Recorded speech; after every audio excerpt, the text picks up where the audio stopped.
بسم الله الرحمن الرحيم. ياسين والقرآن الحكيم إنك لمن المرسلين على صراط مستقيم تنزيل العزيز الرحيم لتنذر قوما ما أنذر آباؤهم فهم غافلون. لقد حق القول على أكثرهم فهم لا يؤمنون. إنا جعلنا في أعناقهم أغلالا فهي إلى الأذقان فهم مقمحون. وجعلنا من بين أيديهم سدا ومن خلفهم سدا فأغشيناهم فهم لا يبصرون. وسواء عليهم أأنذرتهم أم لم تنذرهم لا يؤمنون.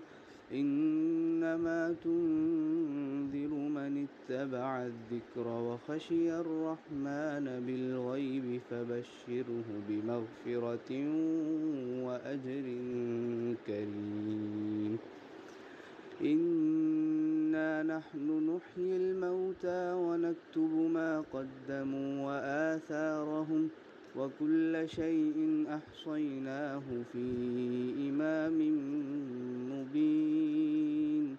واضرب لهم مثلا أصحاب القرية إذ جاءها المرسلون إذ أرسلنا إليهم اثنين فكذبوهما فعززنا بثالث فقالوا إنا إليكم مرسلون.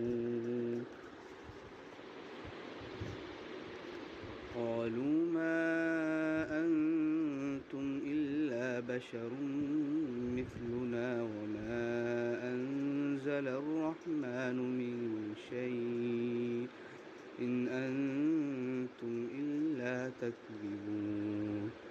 قالوا ربنا يعلم إنا إليكم لمرسلون وما علينا إلا البلاغ المبين.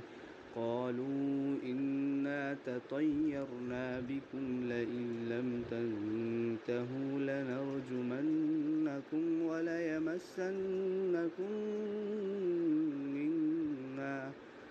وليمسنكم منا عذاب أليم.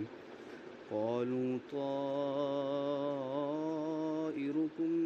معكم أئن ذكرتم بل أنتم قوم مسرفون. وجاء من أقصى المدينة رجل يسعى قال يا قوم اتبعوا من لا يسألكم أجرا